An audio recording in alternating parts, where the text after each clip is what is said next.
Sharks, आज India में मिल रहा 70% दूध जहर बन चुका है।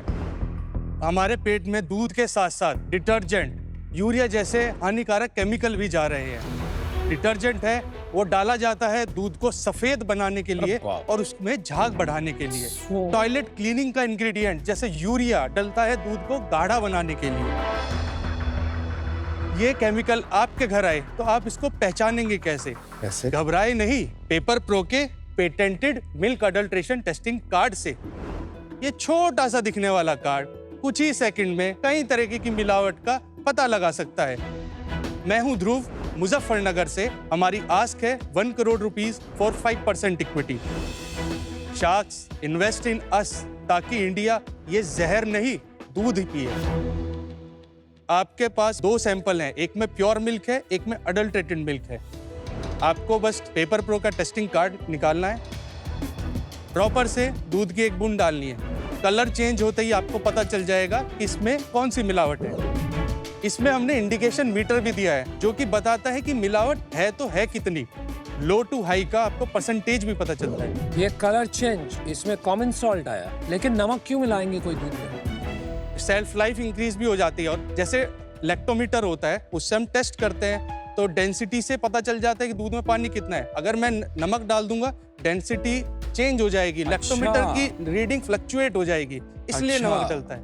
मुझे समझ नहीं आया, बीच में मैंने ड्रॉप डाली, फिर क्या होता है? अगर कोई कलर चेंज होता है। कौन सा कलर चेंज हुआ? अपने प्योर मिल्क का सैंपल लिया होगा, एक में अडल्ट्रेटेड सैंपल भी है तो ये अच्छा, अगर कुछ नहीं चेंज हुआ इसका मतलब आप वो दूध में नहीं है। मेरे में तो डिटर्जेंट भी है, स्टार्च भी है, सोडा भी है। क्या किया यार मैंने सर? डिटर्जेंट में मल्टीपल कंपाउंड्स होते हैं। सोडियम हाइड्रोक्साइड होता है जिससे सोडा होता है। सोडा बेसिकली क्या होता है? तो बेसिकली सब कुछ आ गया। I got your point. मेरे में क्या होना चाहिए था? सोडा आता है, न्यूट्रलाइजर। ये सही जवाब, इसमें हो गया सोडा। हमने 17 प्रोटोटाइप मार्केट में जाके रिजेक्ट करके R&D कर करके जब ये प्रोडक्ट बनाया। आपने कहा कि 70% मिल्क अडल्ट्रेटेड है, तो आप समझाएंगे एक बार कि कोई पर्टिकुलर कैटेगरी है जिसमें ज़्यादा अडल्ट्रेशन होता है या फिर सप्लाई चेन में होता है, ये हम तक अडल्ट्रेटेड पहुंचता कैसे है? डिमांड बहुत ज़्यादा है, सप्लाई कम है। ओपन मिल्क अगर आता है उस पर तो कोई टेस्टिंग हुई नहीं है, उसमें हाई चांसेस होते हैं अडल्ट्रेशन होने के। बट अगर ब्रांड्स के थ्रू है, सप्लाई चेन में आ रहा है, अगर वे रेगुलर टेस्टिंग कर रहे हैं तो वहाँ चांसेस लो हो जाते हैं।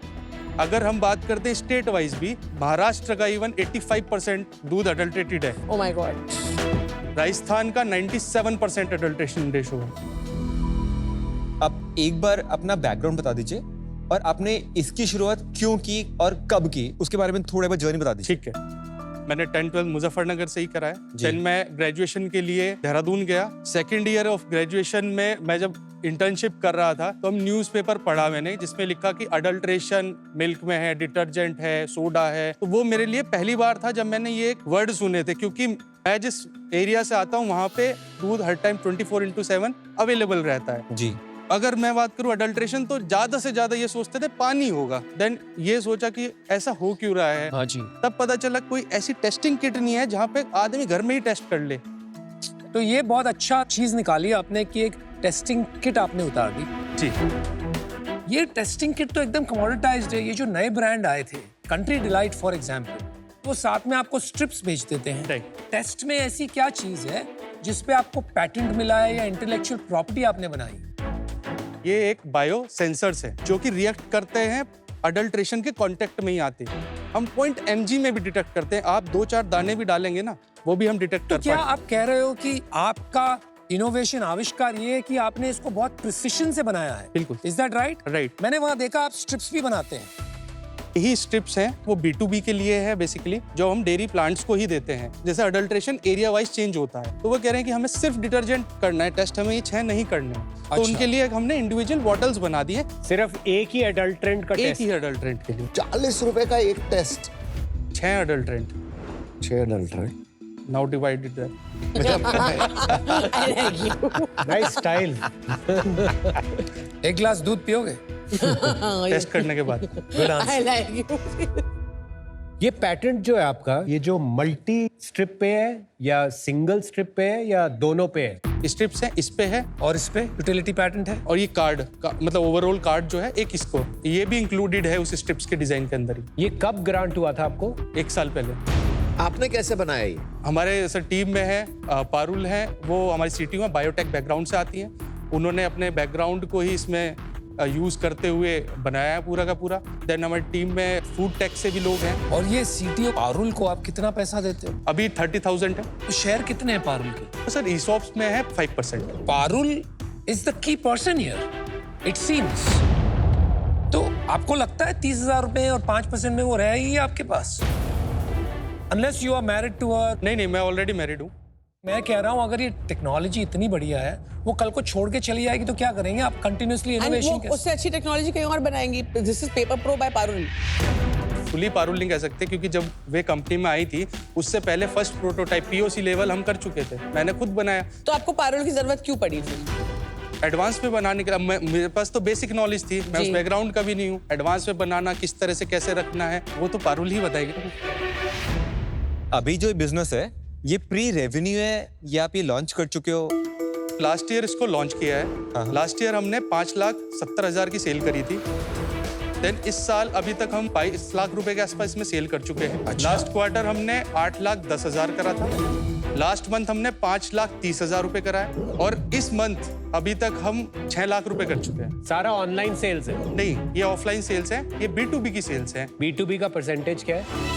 मोस्टली वही है 80%। क्या प्राइस में बेचते हैं B2B में? वो हम 1100 रुपए का चार्ज करते हैं। आपके पहले जो डेयरी फेडरेशन थी वो क्या करते थे ये सब फिगर आउट करने के लिए? मशीन्स लगती हैं, वो कॉस्ट करती है अराउंड 1.5 करोड़ रुपए। वो प्लांट में लगती हैं, हम कलेक्शन सेंटर पे ही दे देते हैं, क्योंकि कोई लैब सेटअप की जरूरत नहीं है, उसकी कॉस्ट बची। पर लार्जली आपको लगता है ये B2B प्रोडक्ट ही होगा, B2C प्रोडक्ट? सर अभी जो मार्केट है एग्जिस्टिंग वो B2B की है, क्योंकि टेस्टिंग किट ऐसी जो होम बेस्ड हो वो नहीं है, तो D2C का वो डेटा ही नहीं है अभी। लेकिन तो ये मेरे को समझ में आ रहा है कि essentially the entire dairy industry को टेस्टिंग करनी ही पड़ती है। तो वहां पर ये मशीन्स खरीदनी पड़ती और सर्विसेज लेने ही पड़ते। आप ये क्लेम कर रहे हो कि आप इसको रिप्लेस कर सकते हो विद योर सॉल्यूशन? कोई प्रोडक्शन ने आपको कहा कि आज से मैं सिर्फ आपके प्रोडक्ट्स यूज करता हूँ, ये नहीं करूंगा? सर कलेक्शन सेंटर्स की अगर मैं बात करूं तो वहां पे तो कंप्लीटली हम ही हैं। God it. टोटल कितने सेंटर्स में हो आप? सर अभी मोहाली का डेटा है मेरे पास, जिसमें 400 कलेक्शन सेंटर्स। 400। और इंडिया में कितने सेंटर्स होंगे? थाउजेंड्स में है सर। थैंक्स। इसका नाम पेपर प्रो क्यों है, मिल्क प्रो क्यों नहीं है? मिल्क से सर हम इसको कैटेगराइज कर देते कि मिल्क के लिए है। आगे जाके आपको और भी कोई अडल्ट्रेशन टेस्ट बनाने? हमने पनीर की ऑलरेडी बना ली है। घी, पेस्टिसाइड्स, वेरी इंपॉर्टेंट, और हनी टेस्टिंग हम कर सकते हैं। Very good. Total cap table कैसा है आपको, ये भी समझा दो। मेरे को-फाउंडर भी हैं रजत, तो हमारा 50-50 है। जिसमें कौन से रजत?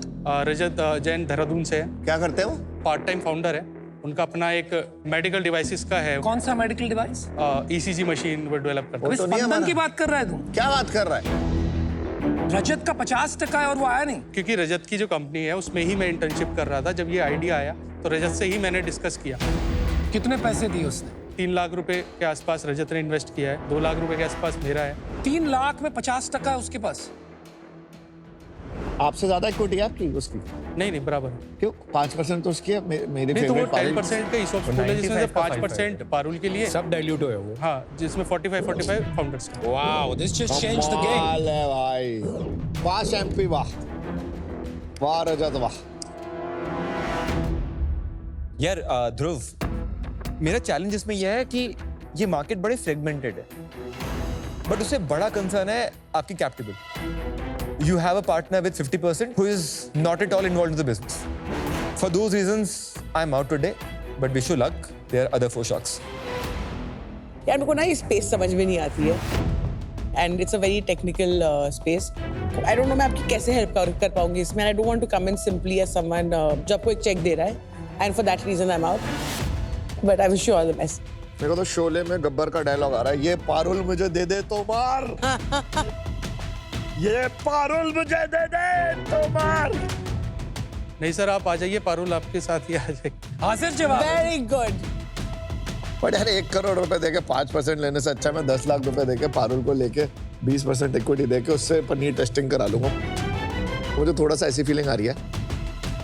तो 1 करोड़ थोड़े ज्यादा लग रहा है इस काम के लिए। अनफॉर्चुनेटली मैं आउट हूँ। ठीक है ध्रुव, प्रॉब्लम तो आप बिल्कुल सही सॉल्व कर रहे हो। 2 इश्यूज हैं हमें। एक मेरे को इशू है प्रॉब्लम ऑफ मिसप्लेस्ड इंसेंटिव्स। मुझे ये क्लियर नहीं है कि एक एंड कंज्यूमर को छोड़ के पूरे बाकी सिस्टम में किसी का भी इतना ज्यादा इंसेंटिव है क्या टू फिगर आउट कि ये एडल्ट्रेशन है या नहीं है।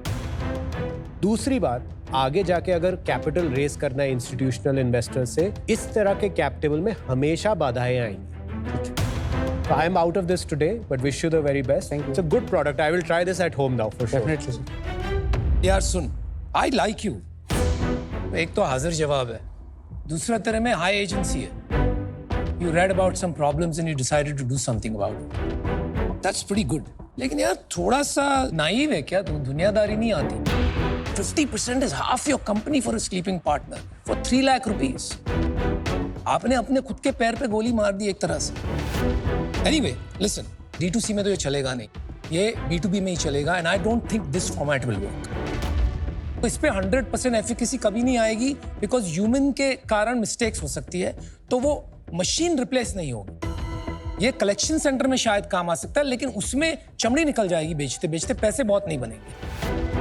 मैं तो यही आइडिया दूंगा कि यही टेक्नोलॉजी यूज करके एक माइक्रो मशीन बनाओ कलेक्शन सेंटर के लिए, जो 5-10 हज़ार रुपये में मिल जाए, जहां फर्स्ट लेवल टेस्टिंग हो, और वो 1.5 करोड़ की मशीन रिप्लेस करने के लिए 1 लाख, 2 लाख, 5 लाख रुपए की मशीन बनाओ. उसके बिना किसको कॉन्फिडेंस ही नहीं आएगा कि ये चल रहा भी है, however good your technology might be. अगर तू रजत के आधे शेयर मेरे को दे देता है तो मैं तेरे को 1 करोड़ रुपए दे देता हूं. बोल. नहीं, ये सेकेंडरी ट्रांजैक्शन है, प्राइमरी ट्रांजैक्शन. मेरे को रजत को रीकैपिटलाइज करना है, पैसा कंपनी में जाएगा ताकि आपका मेजॉरिटी रहे. एंड स्टेट इसका यही होगा कि I will own 22.5%, Rajat will own 22.5%, you will own 45% and Parul will own 5%. घर बैठे खेलिए बी अ होम शार्क और जीतिए ढेर सारे इनाम. शार्क्स की तरह पिचेस एनालाइज कीजिए, अपने स्टेक्स रखिए और प्रिडिक्ट कीजिए. Download the Sony live app now. Sir एक ऑफर काउंटर के लिए है कि आप वो अमाउंट को 2 करोड़ कर दीजिए, और या फिर 2 करोड़ में आप पांचों आ जाइए और रजत के जितना 50% है सारा ले लीजिए. नॉन नेगोशिएबल है. नॉन नेगोशिएबल है. जल्दी बता क्या करना है.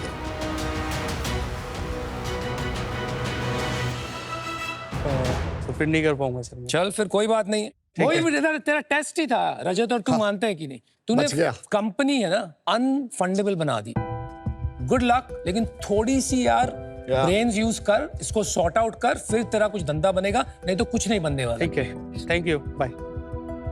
शार्क्स ने क्लियरली अपने जो नो बोली है उसमें यही मेंशन किया है कि जो हमारी कैप टेबल है इसकी वजह से वे फंडिंग नहीं कर पाएंगे. तो जो रजत को 50% का शेयर्स दिए वो उस टाइम दिए थे जब ये आइडिएशन स्टेज पे था, तो उस टाइम के हिसाब से मुझे सही लगा.